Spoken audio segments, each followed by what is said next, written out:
Ladies and gentlemen, welcome to this program that we are doing together with the Sri Lanka National Arbitration Center.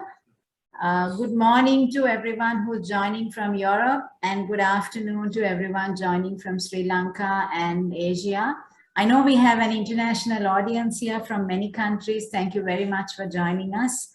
It is indeed our pleasure to co-host this event with the Sri Lanka National Arbitration Center, which has some exciting information and very useful information about arbitration in Sri Lanka, how Sri Lanka is now an international arbitration center, and why you should look at this location for your arbitration and nowhere else.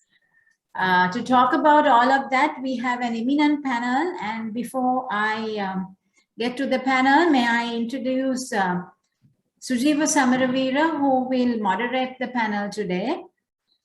He's a past president of the National Chamber of Commerce of Sri Lanka. He's the current chairman of the Sri Lanka National Arbitration Center and the current chairman of Affiliated Associations Group, Employers Federation of Ceylon.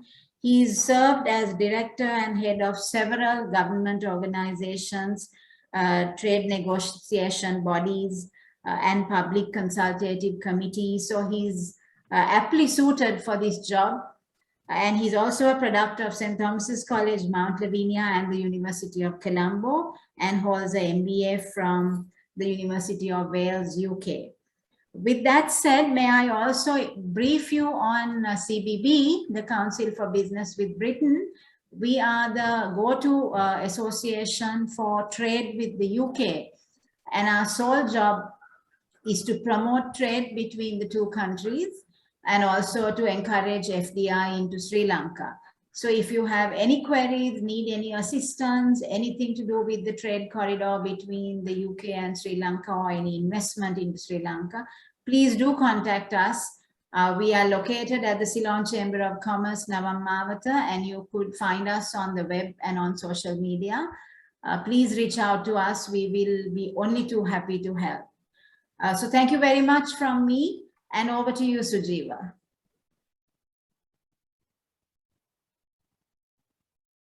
You're on mute, Sujiva.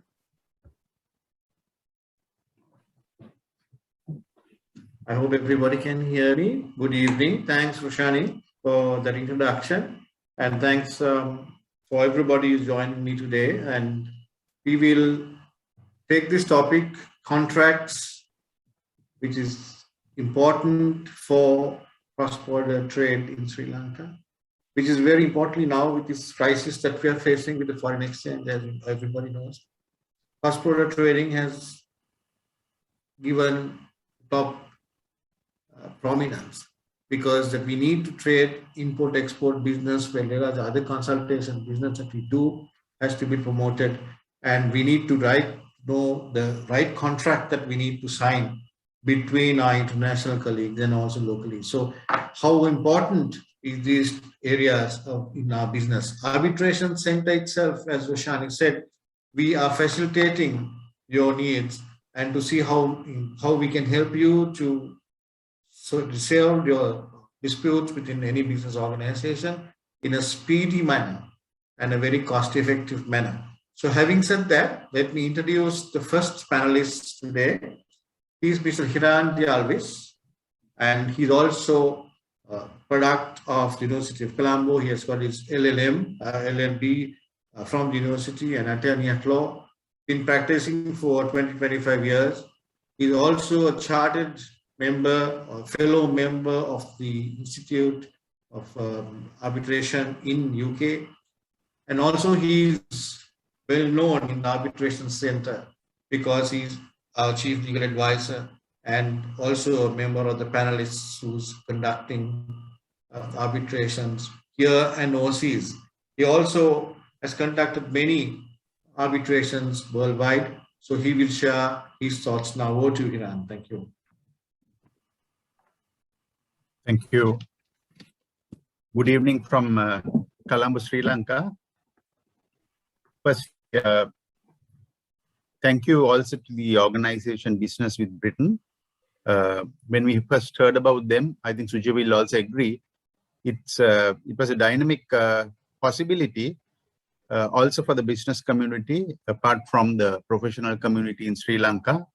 And that's why we were very happy to share some knowledge with your members.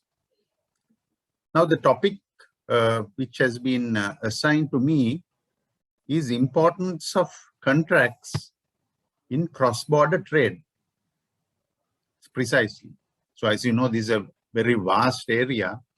I'm trying to share some thoughts within 20 minutes to stimulate your minds on this area. Now, if you look at the topic per se, we have to focus on contracts and international trade. It is in that context I wish to share my thoughts with you. Now, this topic, I believe, also can benefit the membership, as most of you in the audience are looking at cross-border dispute resolutions, cross-border trade, and both sides of the divide can benefit Sri Lankan businesses looking at UK and British businesses looking at Sri Lanka.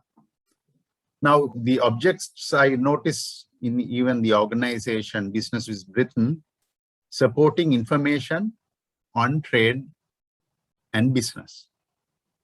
So we are happy to provide this amalgam with law and business, allowing you to grow your businesses. So your membership now is headed by a dynamic lady, Roshani, who has been involved in the corporate sector in Sri Lanka in various fields, highly respected daily. It's a pleasure and it's your fortune, I believe, to have a lady like this heading this organization.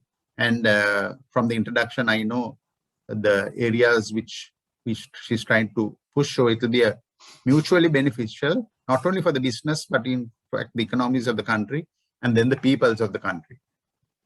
Then the Sri Lanka National Arbitration Center is the oldest private dispute resolution organization for arbitration in Sri Lanka.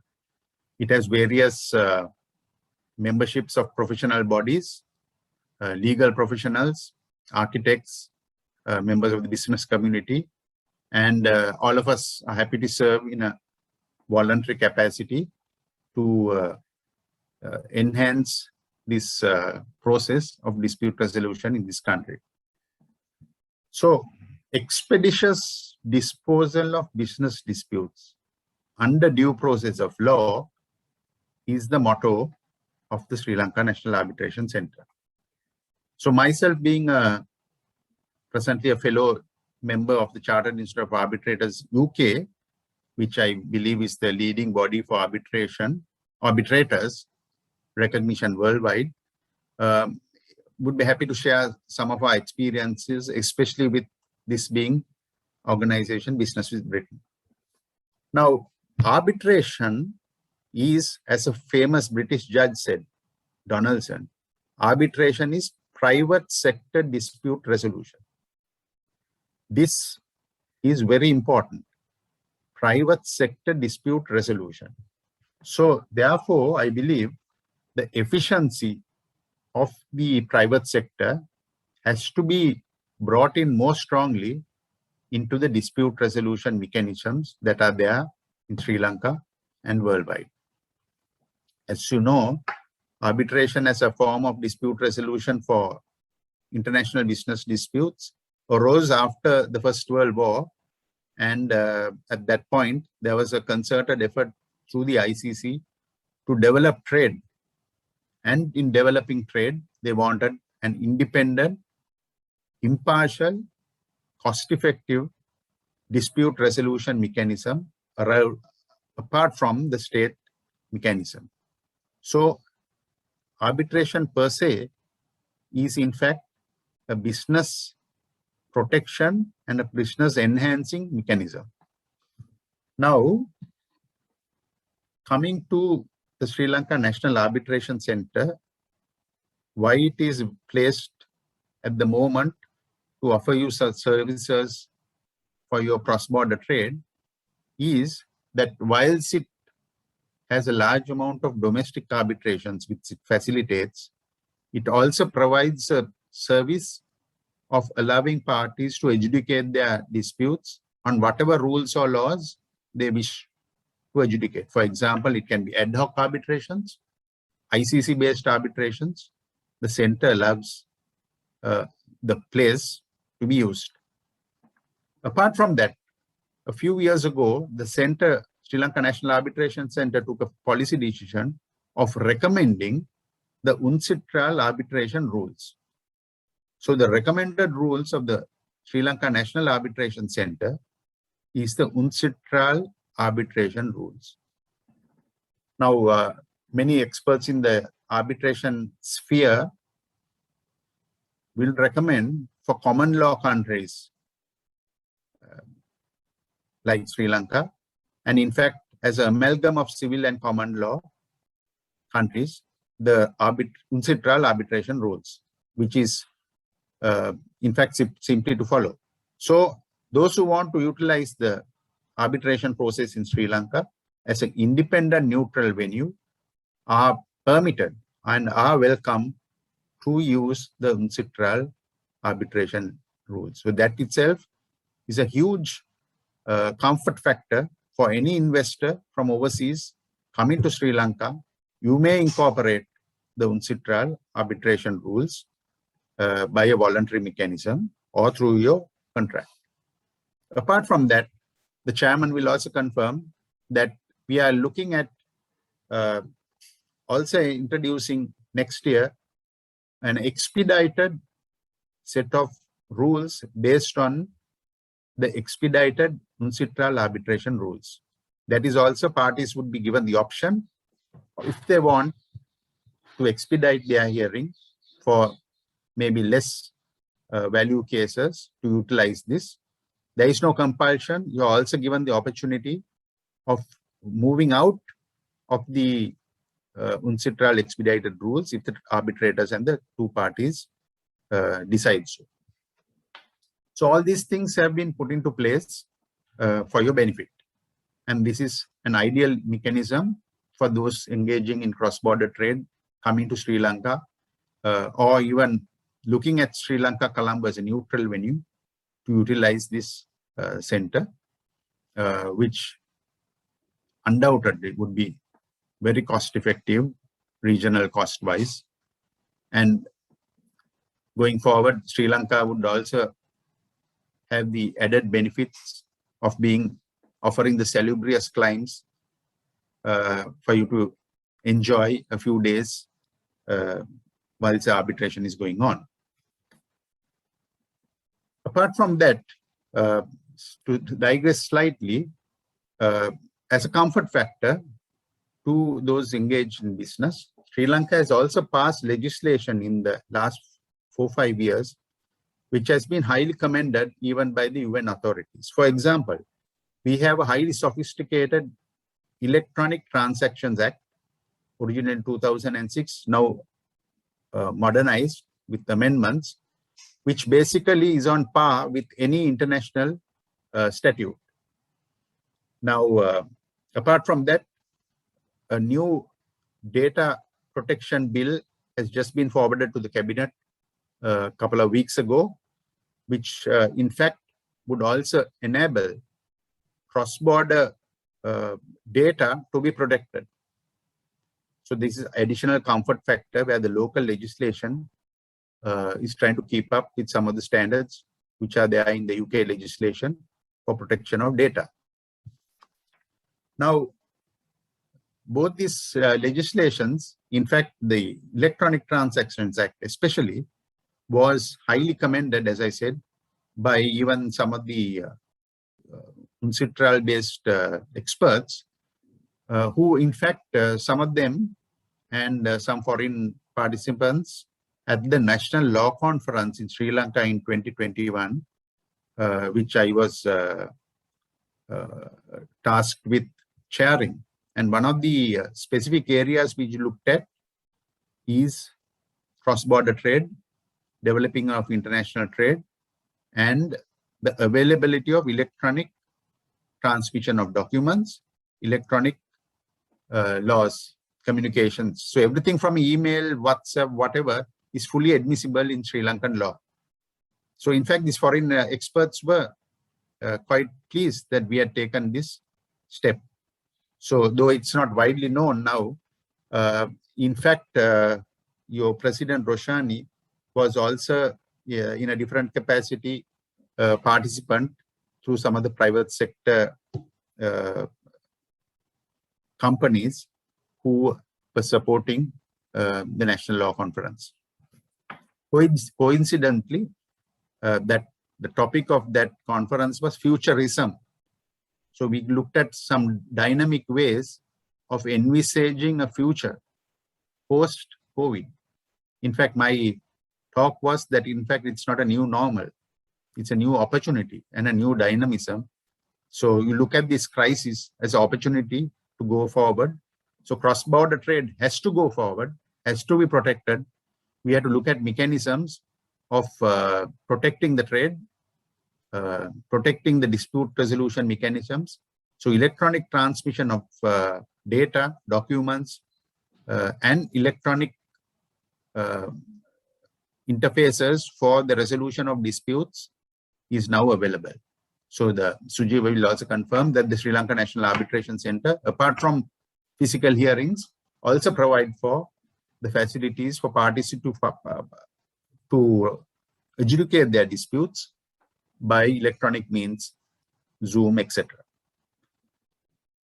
Now, also another benefit of the cross-border trade, the Sri Lankan laws, especially the commercial laws, are based to a large extent on the English laws.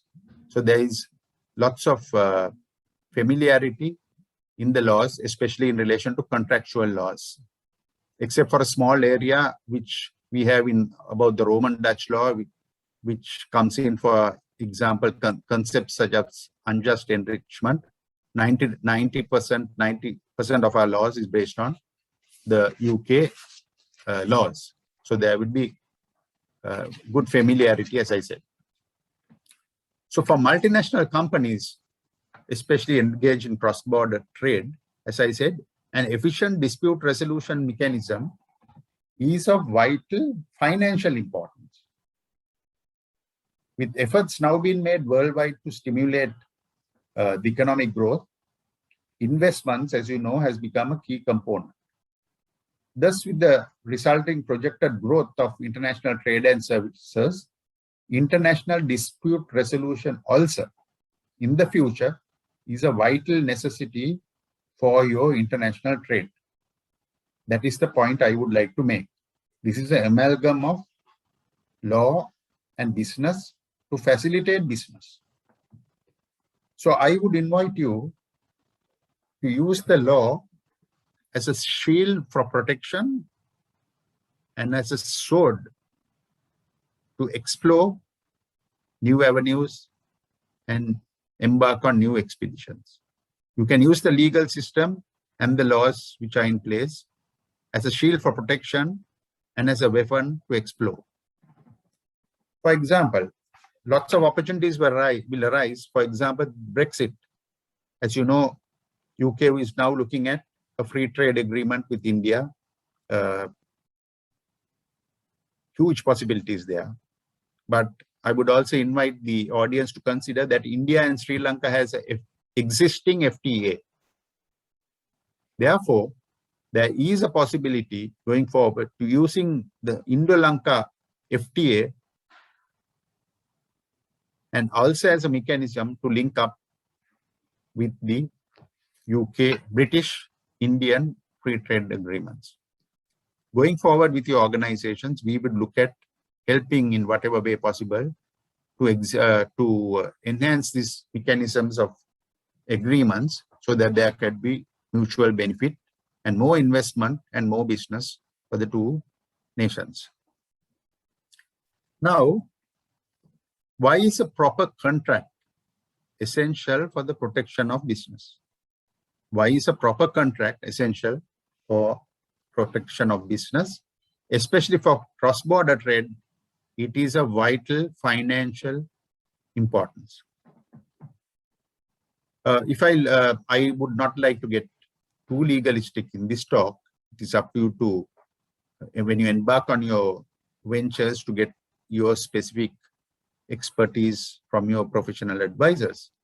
But to stress the importance, for example, in Sri Lanka at the moment, there is an ongoing dispute about a ship from let's say from a Chinese company that is in our territorial waters trying to deliver a certain cargo.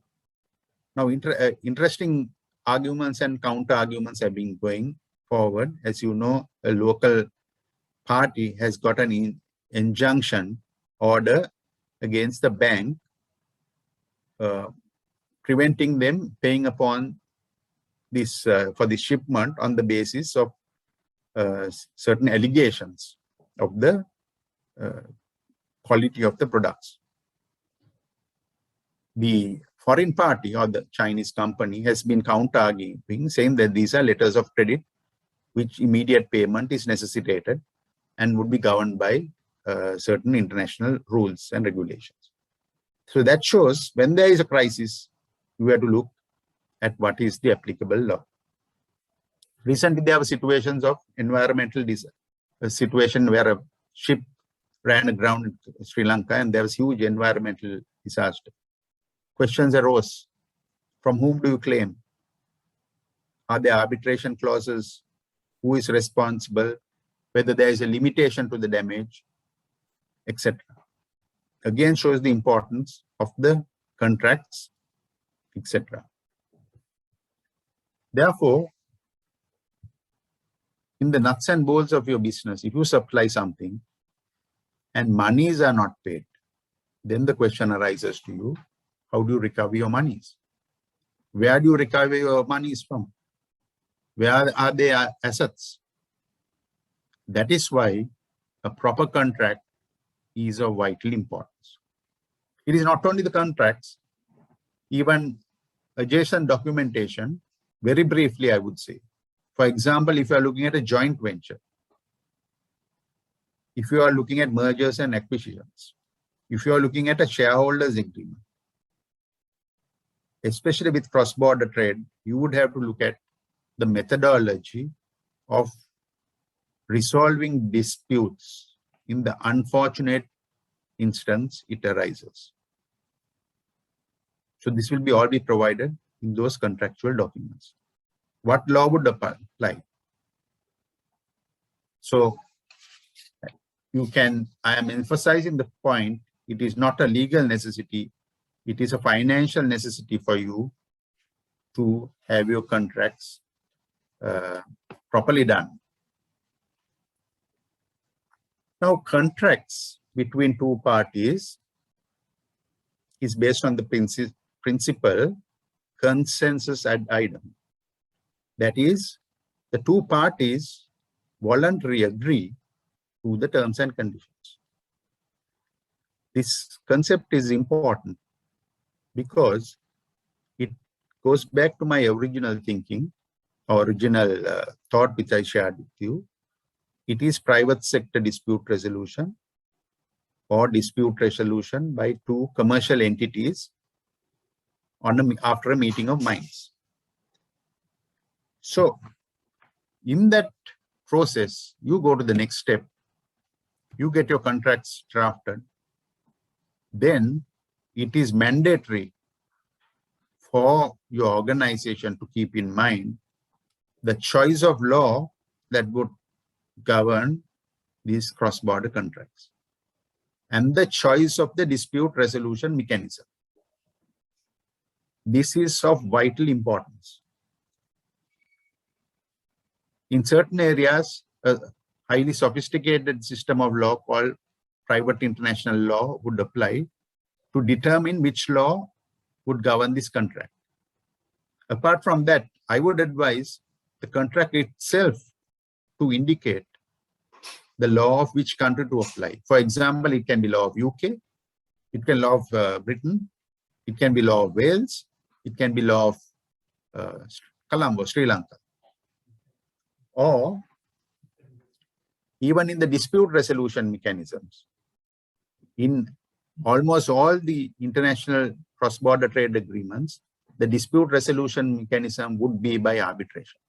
So arbitration, as you all know, is an international recognized treaty-based document. The New York Convention is the origin of this bedrock. Some call it the Magna Carta of international commercial trade. Sri Lanka is a signatory.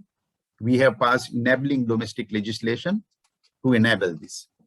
So it is very, very important to select what law, how you resolve your disputes, arbitration, which country, which institute, which rules. Please give your mind to that. Forewarned is forearmed. It is not an expense. In fact, it is an investment. In legal parlance, this is called midnight clause, because at the last moment of a document, people rush to insert a dispute resolution clause, which is not which is not vetted. For example, there was a situation where a famous sport in our country, there was where the match sport was in Colombo. The television rights were somewhere else. The law of Wales was the governing law. So obviously it looked at a mismatch, or at least a hodgepodge, which led to a lot of unraveling later on. So finally, within this time, why is it important from your personal or business point of view? All your rights and liabilities in your transaction, cross-border trade, is through this contract document. Apart from that, enforcement of your judgment or an award would be determined by your contract. You get a judgment from a court, let's say in England. How do you seize assets if they are not available in London? Likewise in Sri Lanka. In Sri Lanka, we have a reciprocal enforcement of foreign judgments act, quite a good act. Of course, it doesn't cover all the countries. I believe in UK, there is similar legislation which allows for reciprocal enforcement of judgments. When there are no such reciprocal enforcements, then you could run into a problem. Arbitration law in Sri Lanka allows for any arbitration award internationally obtained to be registered and enforced in Sri Lanka under full force of law. It is based on the model law. Highly sophisticated mechanism is there for you to utilize in terms of the Arbitration Act of Sri Lanka as well. So, in the eventuality of you getting an arbitral award, which is merely a piece of paper, it is vitally important at that stage for you to think back and realize whether I should have put which law to apply, which seat of arbitration should the contract hold, which law should govern the arbitration process, which rules govern the arbitration process. Some of you will know, as you know, there are ICC rules, SISA rules, and now, as I said, the UNCITRAL arbitration rules is also offered as a voluntary mechanism by the SLNAC and utilized by some parties, foreign businessmen as well, to much acclaim. Then, it is not only enforcing your rights, even for your protection from claims, the contract would become important. For example, which currency would you get paid in? If you are sued, would you be sued in Sri Lankan rupees or in foreign currency? If you are sued for damages for a delictual cause of action, there is a possibility. There are laws like intellectual property laws, environmental laws, etc. in cross-border trade, which may impact your business. So it is, if it's possible, you may look at the option of a disclaimer of liability or limitation of liability clause for damages in your particular contract. All these, as I said, is based on negotiations, and there is no equal parity, as you know. It's a matter of negotiation and being aware. For example, one area is look at partnerships, especially for services sector. So Sri Lanka has the partnership law. We do not have a limited liability partnership law as in UK, where that shield is there for partnerships in the UK jurisdictions. It is not here. Also vitally important for cross-border trade to look at investment protection treaties. There are investment protection treaties which would govern the parties and offer protection, which in itself sometimes would offer, if it's a state party, arbitrations like ICSID. But we do have enabling domestic legislation. So Sri Lankan parties should also know that any international treaty does not become an automatic law in Sri Lanka. We are a dualist country, so there has to be enabling domestic legislation to enable some of these international treaties. So you should be, again, aware of these laws if you are entering into a major contract. And vice versa, investing in also UK, if you're looking at even a joint venture, it is vital, in my view, to look at for the joint venture entity to see what is best to govern themselves, whether it is the UK law, local law, or a third-party law. Give your mind to it. Thus, therefore, in conclusion, it is widely accepted that the arbitration systems and laws as prevalent in Sri Lanka now and worldwide offers a very good conduit for you to adjudicate your disputes, enforce your rights, and protect your rights. And it is, as I said, again, a properly crafted, well thought of contract in your hands for your business would be a shield to protect your business, and also can be a sword to look at further investment opportunities. Thank you. Thank you, Sujiva. Thank you, Hiran. Thanks a lot. I think you touched on very important areas for business people of our nature.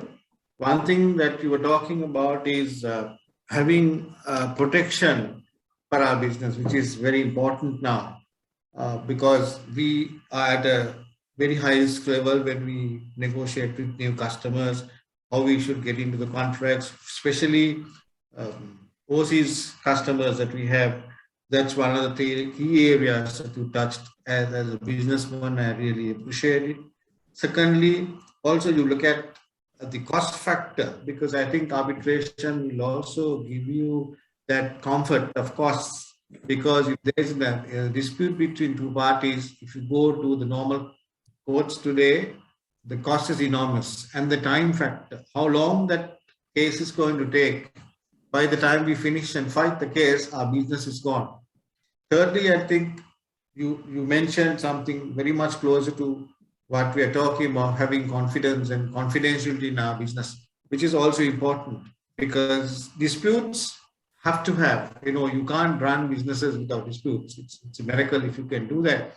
But once you have a dispute between two organizations, the most important thing, as we all know, is to settle it in closed doors, and where nobody is going to get, another competitor is not going to come into our business and then try to take advantage of the situation. So confidentiality is another thing that we need by doing this arbitration. So I think as a whole, Hiran, thank you very much for sharing the knowledge with us. And actually we need to talk, we will take up questions after all the questions together, which is also from Hiran, and also our next speaker is going to be from the development side or as a management consultancy side. So we will take the questions together after his deliberations are also over. Let me now introduce Rukshan Vaidya, the Chartered Architect, former President of the Institute of Architects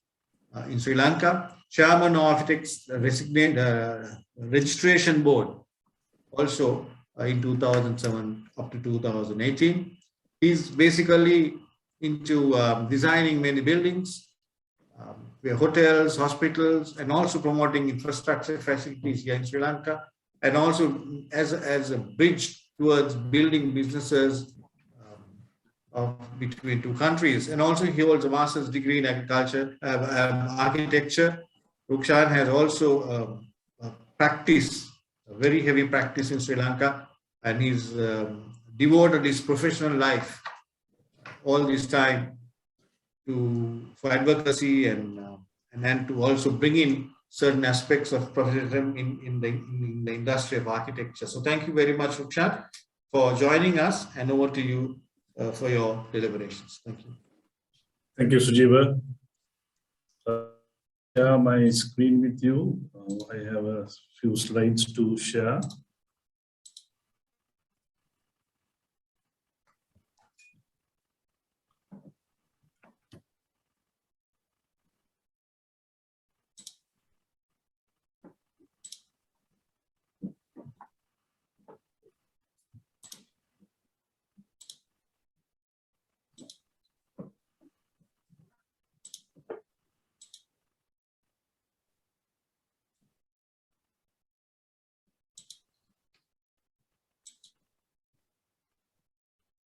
Okay, thank you. I would like to touch upon a slightly a different area to the cross-border trade, an area which I believe some of you would like to know whether those concepts are now incorporated in the cross-border contracts and so on that we have in Sri Lanka. Some of which was, of course, touched upon by Hiran. And of course, being an architect, my talk will be more inclined towards construction projects and physical development and related contracts and so on. So pardon me for that.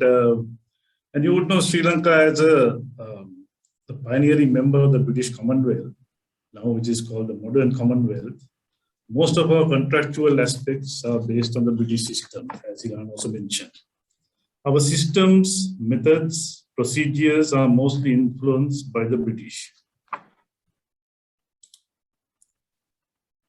Now, not only in Sri Lanka, it is the same in most of the Commonwealth countries such as Africa, South Asian countries like Sri Lanka, India, Pakistan, Bangladesh, and even other Asian countries like Malaysia, Hong Kong, and Singapore.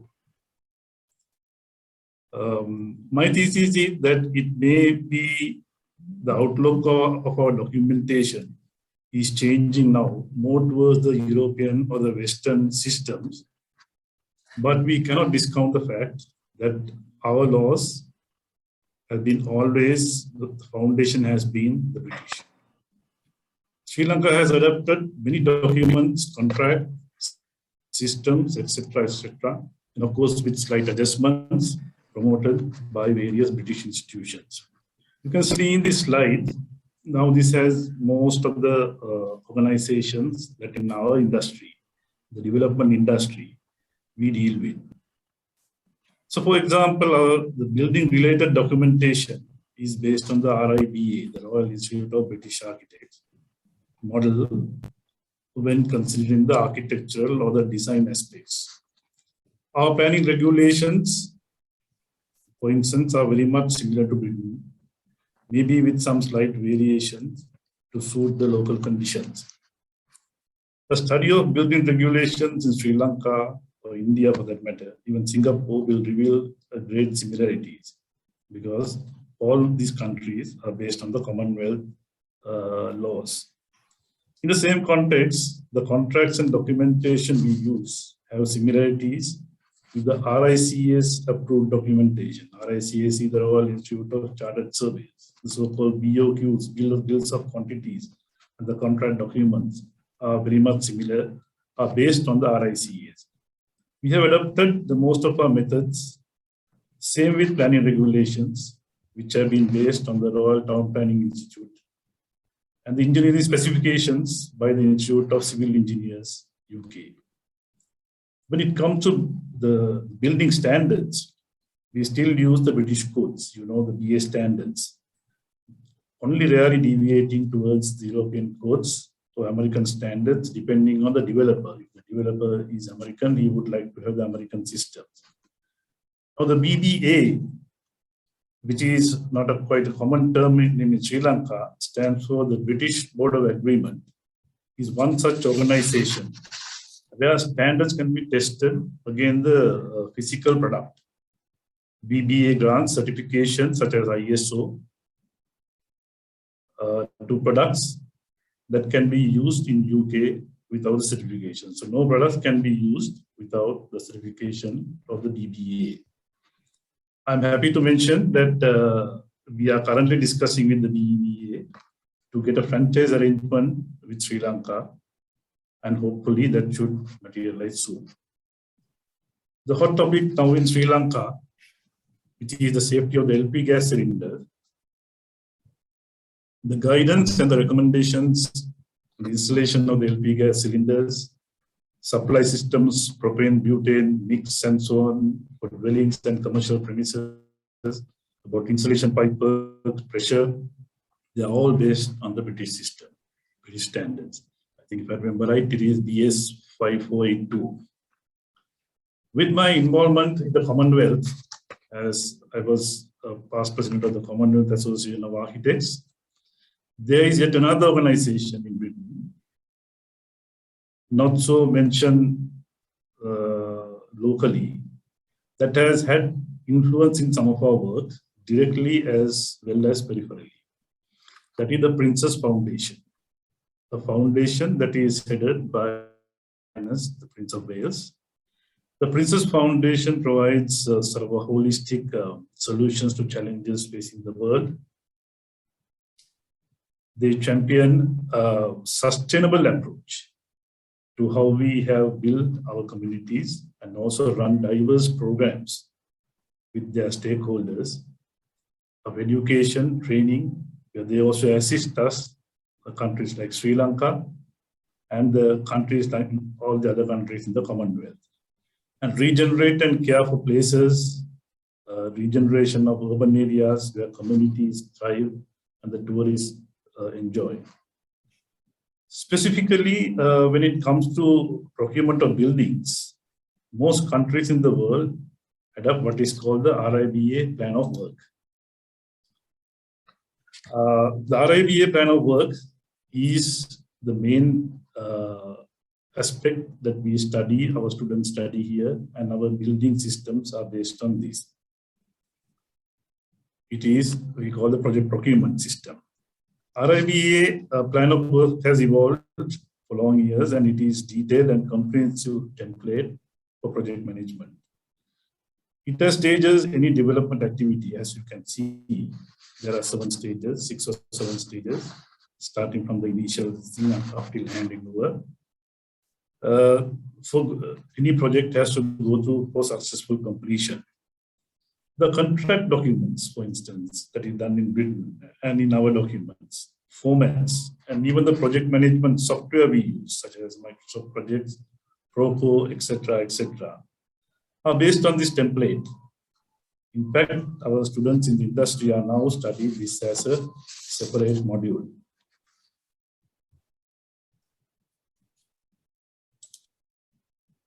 Be that as it may, in the recent past, several other overreaching aspects have come into the contracts and standards. Some of the countries I have seen, such as Singapore, are wanting to move away from the Commonwealth, past Commonwealth experience, and embrace more sort of modern systems, particularly towards the West. So obviously Sri Lanka also has to consider the global agenda and need to evolve in order to be competitive. So we see several important aspects the world is dealing today are being incorporated into contracts, and change is happening rapidly. These aspects mainly are based on sustainability principles and reducing carbon footprint in development work. The more recent phenomenon has been the safety during the pandemic.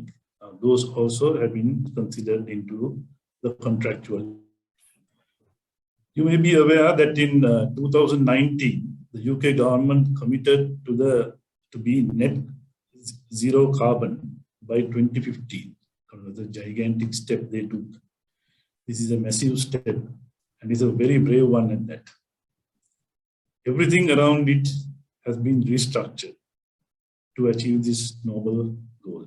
The RIBA, the architects, along with the UK construction industry, believe that to meet this target, they must design and construct new projects and that do not need to be retrofitted again before 2050.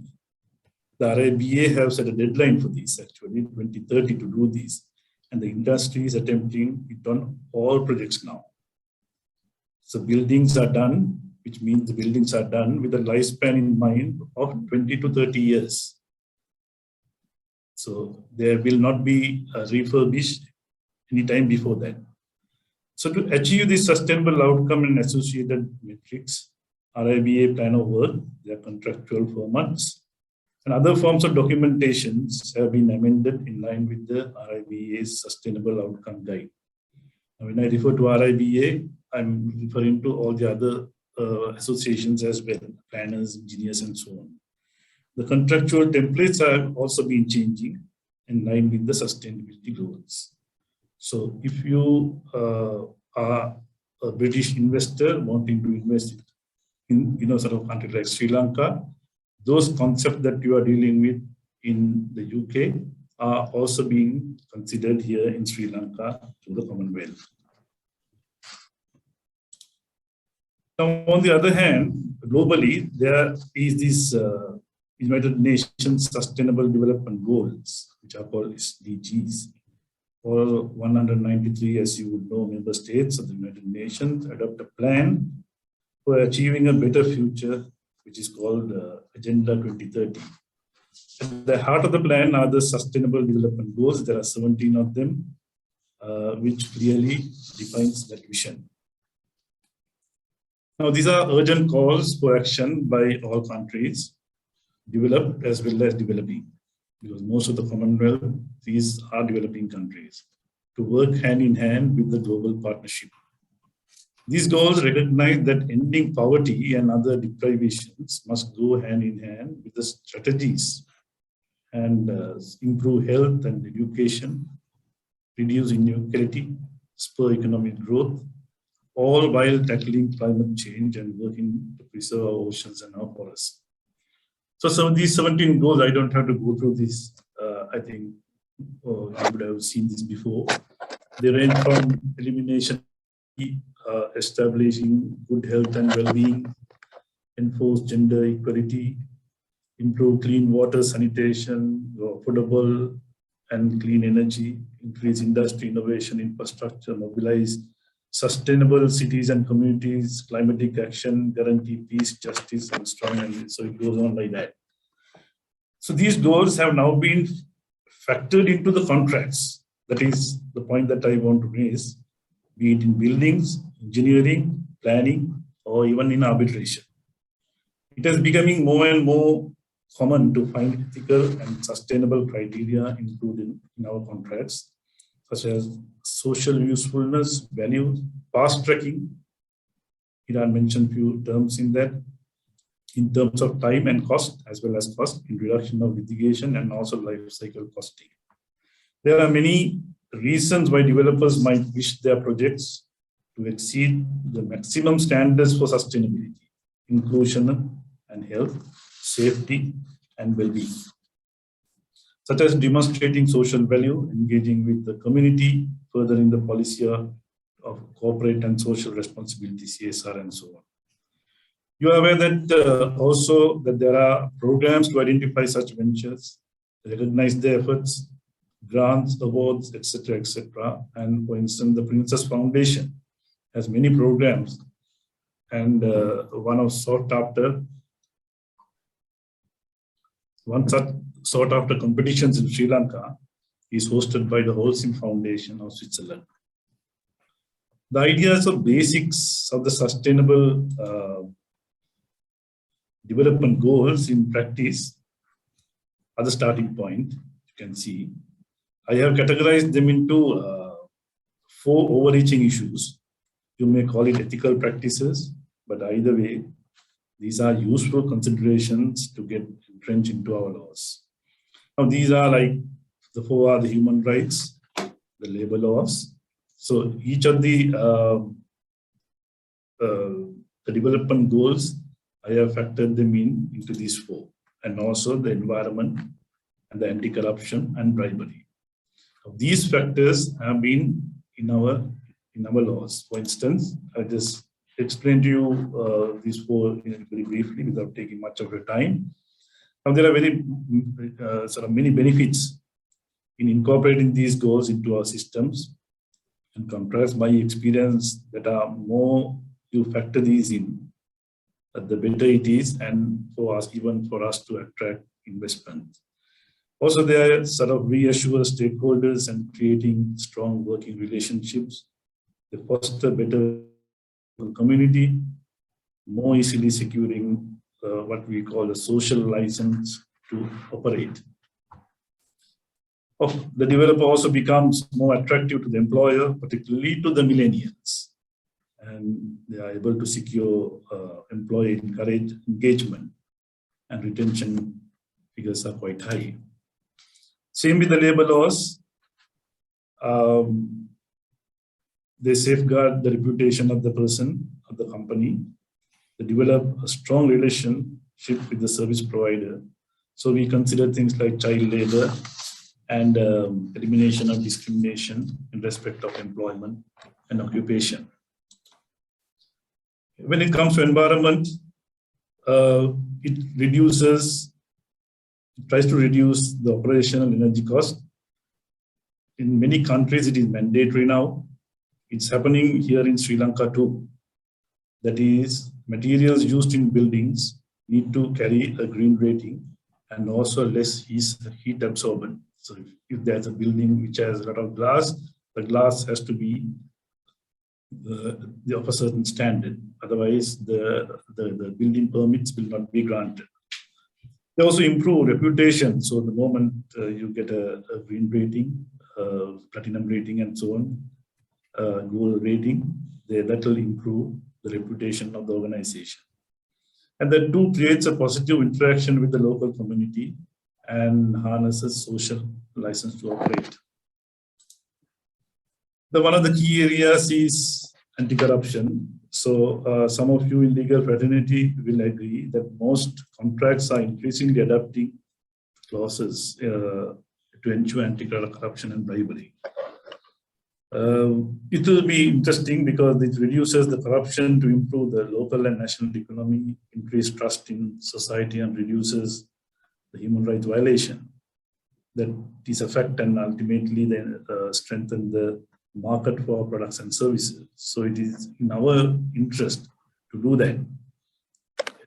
Like in the earlier ones, so they safeguard reputation and so on, and they minimize the risks of complicity in corruption and bribery. So these are important aspects that are being considered in our laws. All our laws now carry these principles. Let me end my talk with this last slide. Now, this shows CEDA. CEDA is the Construction Industry Development Authority, which is an umbrella organization established in somewhere in 2014, you might remember, right, to control and monitor all development activities in Sri Lanka. It is the key for construction and development in Sri Lanka. And CEDA has produced many things: construction industry standards, contractual documents, which are called the SBDs, standard bidding documents. There's SBD 1, SBD 2, SBD 3, SBD 4 for different applications. They also have specifications, contract and consultant registration, and it is an all-encompassing approach towards development. Now, I will just take 4 important considerations CEDA has enforced that are more in line with the topic we have in front of us. Number one is the qualified persons. Now, as per the provisions of the this Construction Industry Development Act, it is a Parliament approved act. All development projects must have a qualified person, which is called the QP, who is properly registered with them. It is mandatory. No person other than a qualified person registered with SEDA shall be appointed for any work, be it carrying out, designing, preparation of contract documents, supervision, anything, all type of works. And no local authority can entertain any application for approval unless the designs are carried out by the qualified person. So the entire responsibility now comes from the qualified person. And if there is an error, the qualified person is found, is taken to task.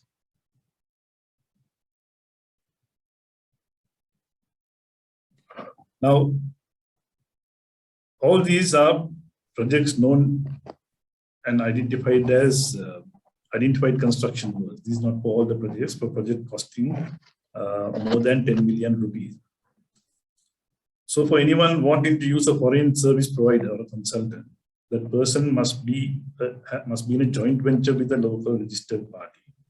And in some funded projects, such as World Bank or ADB funded projects, there are some exceptions where the foreign service provider can obtain a temporary registration that is only for these funded projects. So the second aspect is the use of standard contract documents. That is the last item at the bottom. You can see standard documents to be used in identified construction works. You are aware that many contractual forms are available world over. Now, in the UK instance, there are about 40 to 50 contractual formats available. We don't have so many. Some have been specific to those countries, and some are international in their use, such as the FIDIC contracts. In most of the heavy civil, the FIDIC contracts to format are used, and also ICC contract condition. Now, here in Sri Lanka, we are mandated to use only the SEDA documents.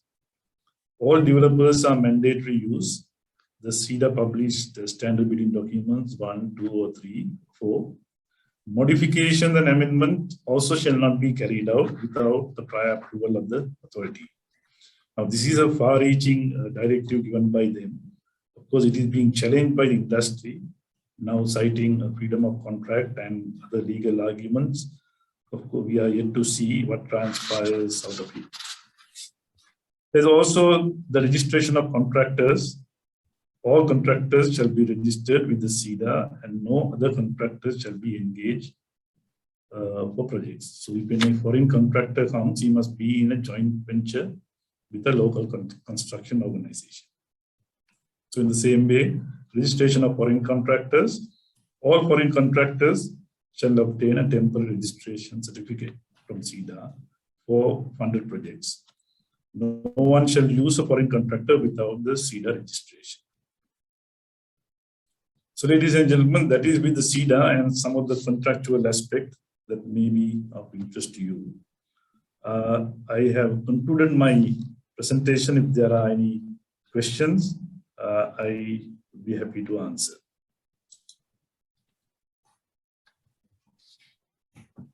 Thank you, Sujiva. Thank you, Rukshan. Thank you very much for your interesting presentation. Two things I think I was interested in. One thing is about how you narrated the sustainable goals into our business, which is very important. And everybody today is looking at incorporating those standards. It is worldwide recognized, because when you do international business, when you do cross-border businesses, they look at those real implications or the implementation of those activities and the sustainable goals which the UN has introduced, and how as a construction company, as a builder, to look into all the details, or not only a construction company, but other companies also can look into the details of it. So how to tailor-make your business proposal according to those standards.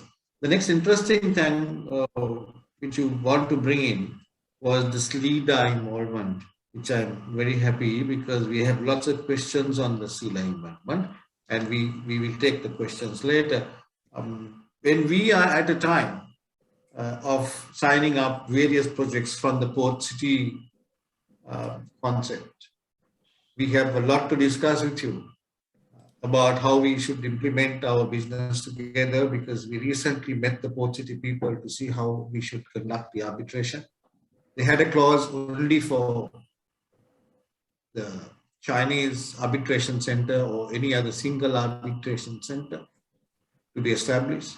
So we went and met the people concerned to express our concern about local contractors, how they are going to get involved. So those questions will come soon to you. Interesting questions about the port city. So let's start with Hiran, because you have just finished your deliberations. There's one question here for you from one of our guests. Yeah. Can we include Singapore rules as an arbitration place, even though the contract between Sri Lanka and UK? Can we include Singapore rules as an arbitration place, even though the contract between Sri Lanka and UK? Hiran, can you answer that question? Yes. Short answer is yes. I believe what you want to know is whether the two parties are, say, from UK and Sri Lanka. Yeah. You can use a neutral arbitration regime. So that is permitted under arbitration law. That is the whole concept of, I said, consensus. It is permitted. You can also use, sometimes you can say the Singapore rules, but you can have your sitting at a different place if you so wish. So you can do that. You can have Singapore rules, but you can conduct your arbitration in Sri Lanka. Is that possible? If it is by the agreement of parties, and most importantly, if it is set out in the contract. Okay, Hiran. Just another question stemming out of that.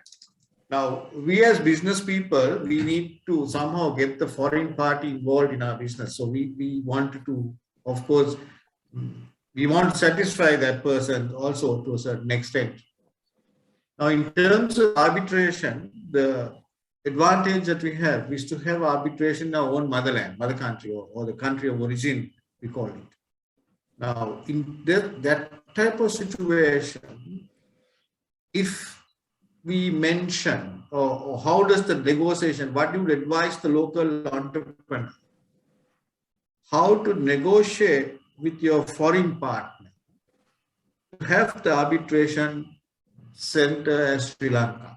Do you have any advice how they should proceed with that situation?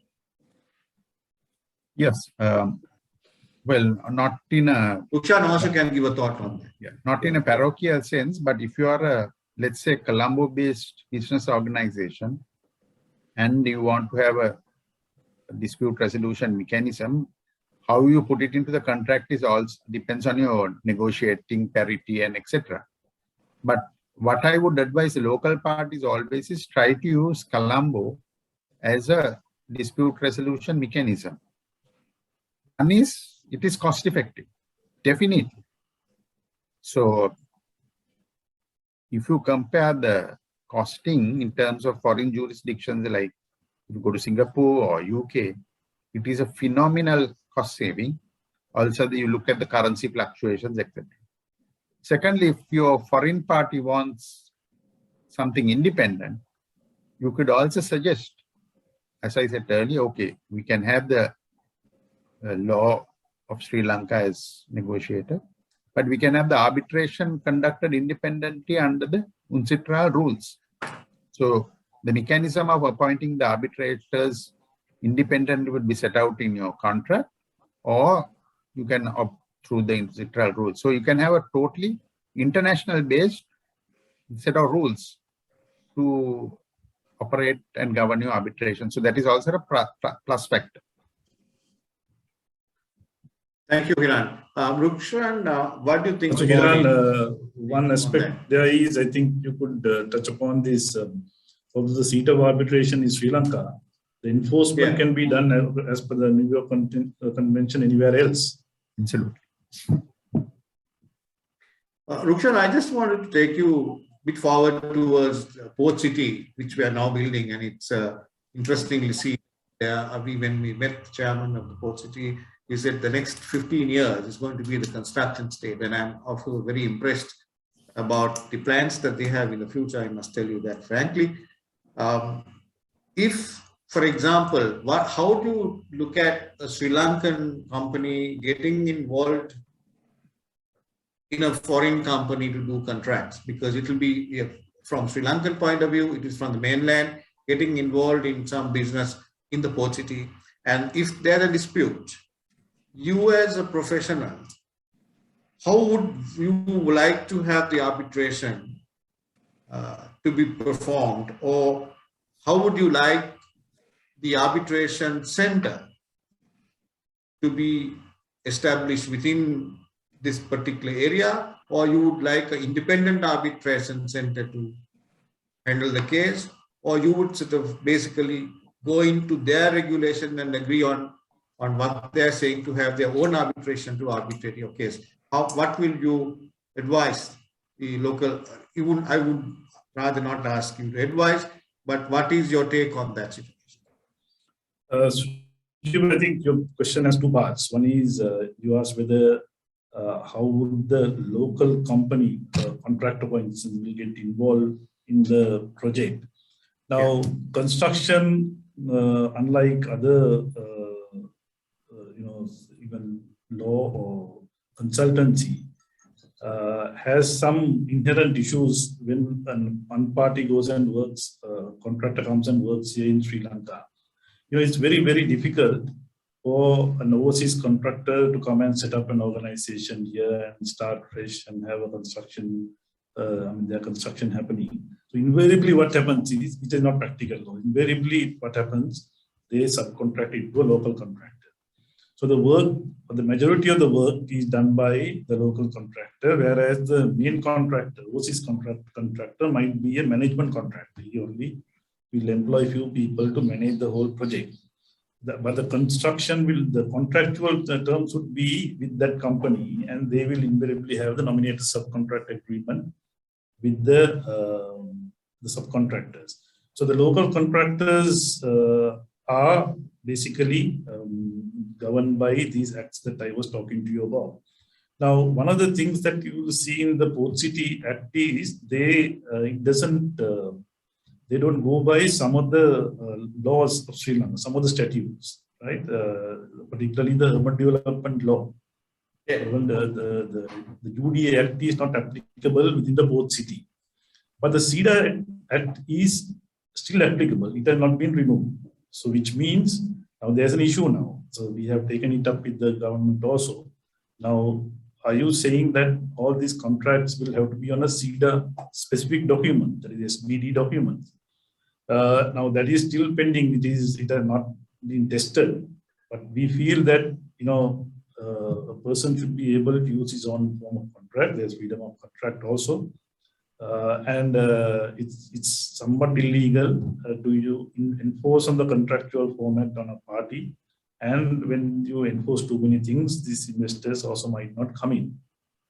That's number one. Number two is with regard to the arbitration aspect.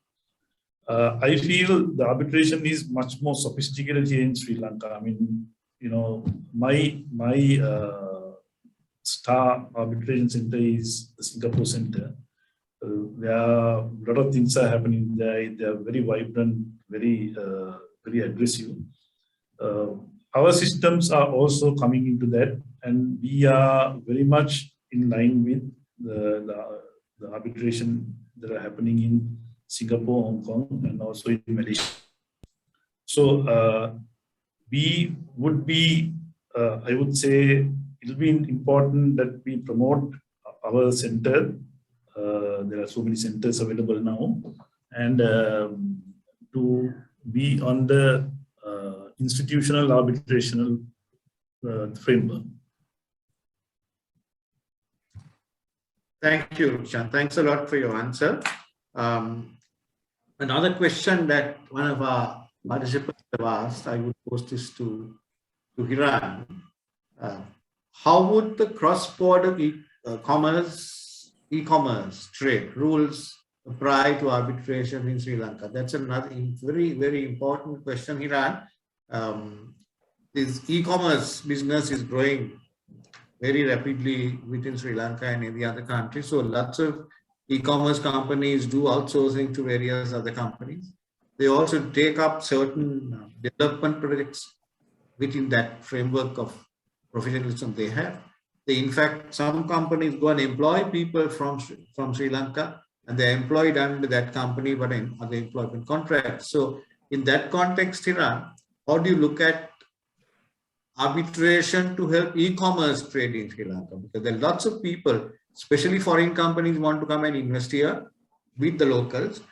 And also local companies want to do outsourcing business to those companies to support them, because obviously Sri Lanka has the right mindset, the qualification, the talent, which can be, in par with anybody in the world. So outside the world from Sri Lanka, they're looking at hiring Sri Lankans. So also taking developments throughout. So how do you look at that situation through arbitration?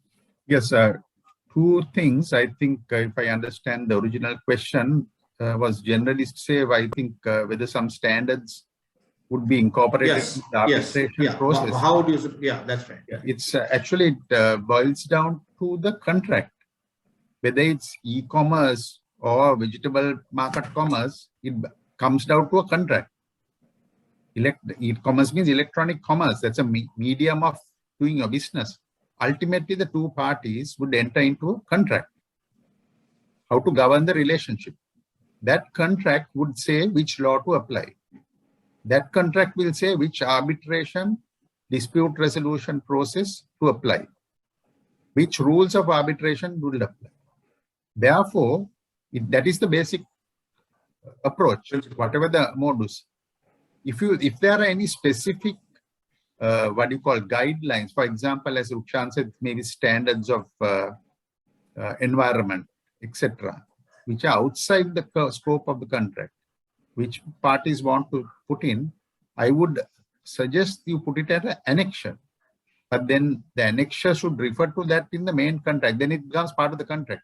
For example, somebody might say sustainable development goals discussed at COP26, whatever, at session number 1 should be applicable. You can't make a vague statement and use that. You can't say that will apply. There is no automatic imposition of outside rules into contracts.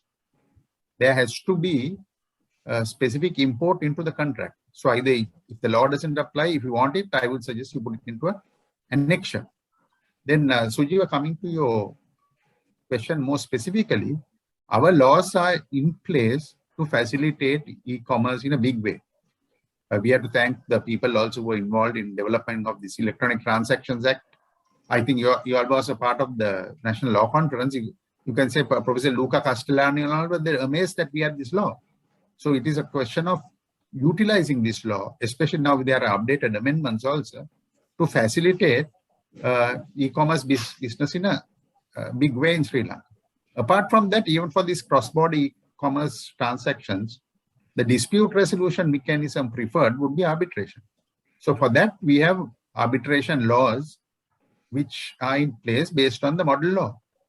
So as Rukshan correctly said, even to outside parties can, if they want to enforce and say Singapore law, you can go and enforce it in another country. That is the treaty, international treaty. So two parties, say from England and Sri Lanka, if they want to, they can have the arbitration in Sri Lanka.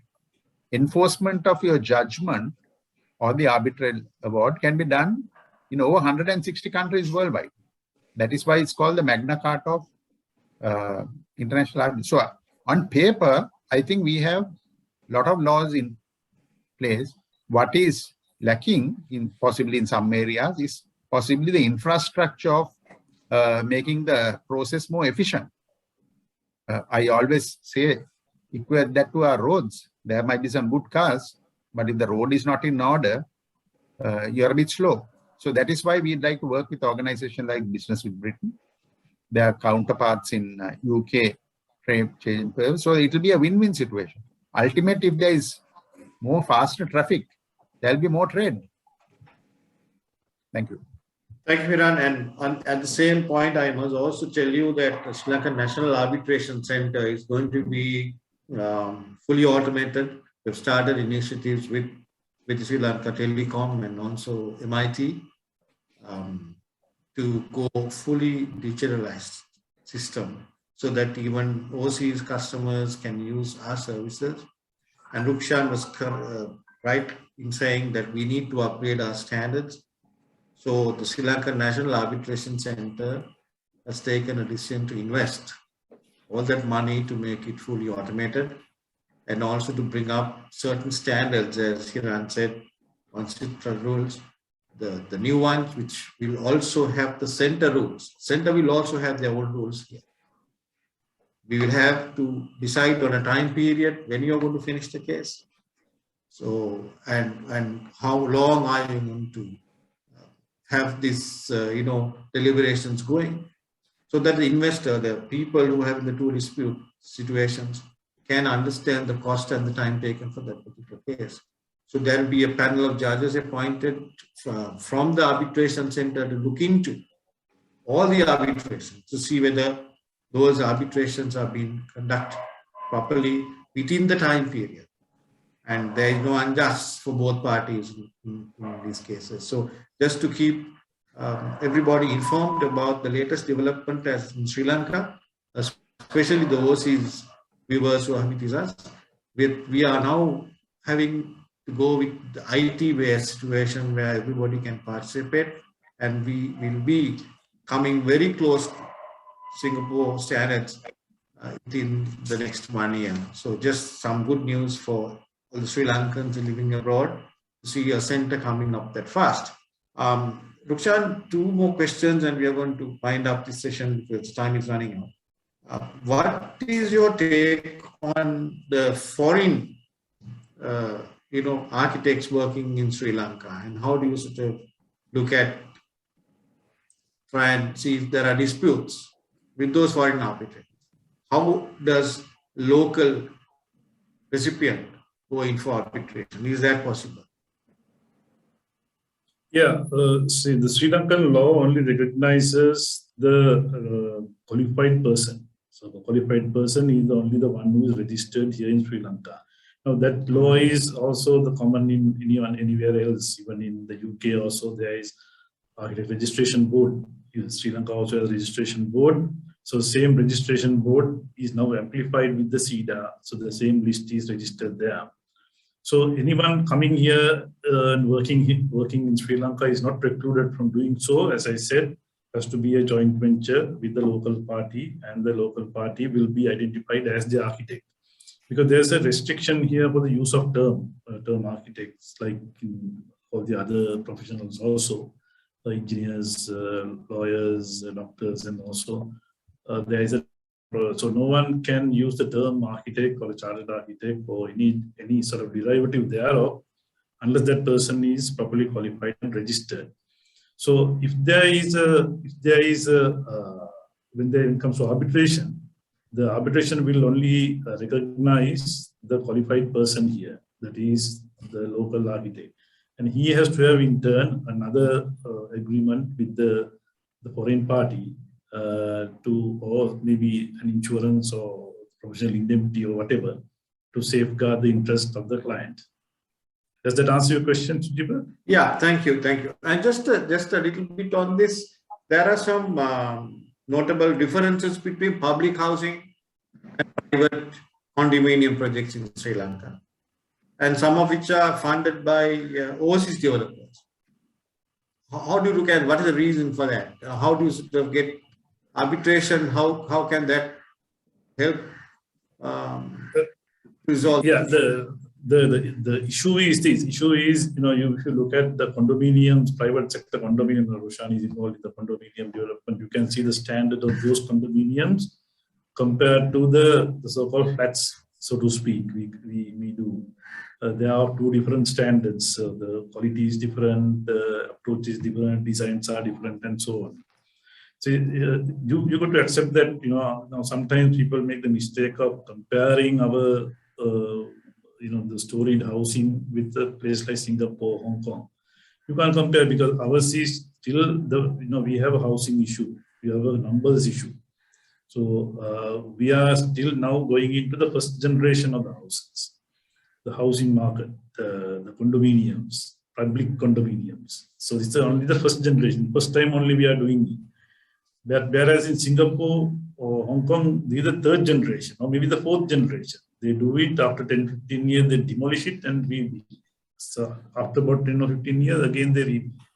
So you can't really compare because our situation is different. We have an issue. We have a numbers issue of slums. 40% of Colombo is on slums, the Colombo land. So if those lands can be sort of released to private development, there's a huge potential for urban regeneration. So that is what I think the government is also trying to achieve with the greatest difficulty, because the biggest expense here in Sri Lanka, even if you do a road, is the acquisition. Cost of acquisition of land. The land prices compared to the total project cost, that component is quite high. So, I mean that boils down to arbitration now when it comes to these issues.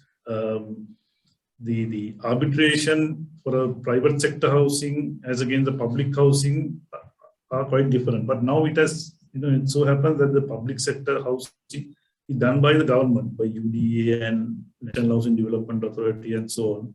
So they also have to abide by the arbitration clause. But whereas it is more sophisticated when it comes to the funded projects because a lot of stakeholders coming in.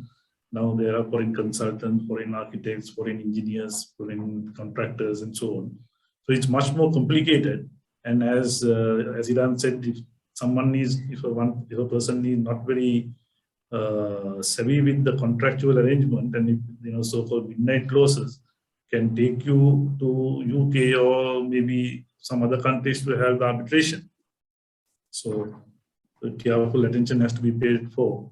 So the issues are too different, but in terms of arbitration, I think the usual issues we have. Thank you. Thanks, Rukshan. We must wind up. We have been here for close to about 1.5 hours. Most important thing that we discussed today is that when you do cross-border trading, our partner in overseas countries should have confidence in Sri Lanka.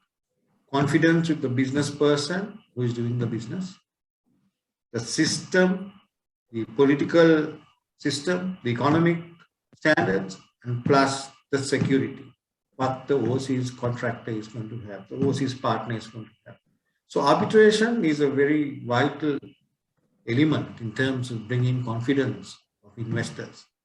So that's why I think this topic is very opportune at this moment, because post-COVID, lots of development are planned, lots of investments are going to come in, tourism is going to increase.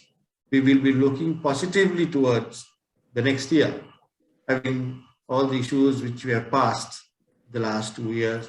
So as commercial people, you'll expect the country to grow, at least in a different phase, so that we will get our workers to be fed and our businesses to be sustained. Having said that, I must thank Rukshan Vaidalankara for being present today, for his excellent communication about his terms of his knowledge in architecture. Iran, as usual, your knowledge, both internationally and locally, is very well recognized. So thank you very much for joining us. I must also thank Roshani Moraes for Yasundara as the president of doing business Britain, to having this brainchild and mindset to start this discussions going on arbitrations. Very vital at the moment. Thank you very much, Roshani, and your committee for the excellent support that you have given the National Arbitration Center to conduct the seminar. Also, I must thank Diniti and the staff and also your marketing guys for facilitating this. And this is not an easy task. We have over 100 participants coming from different countries to coordinate to do this. Thank you very much again, Roshani. And finally, I must thank all the participants who've been there with us from the beginning, listening to us, trying to share our knowledge from not only from Sri Lanka, from various countries around the world. Thank you again. We will meet you again with another interesting discussion on how to take arbitration forward and to make your business easier. Thank you very much and have a nice day. Thanks.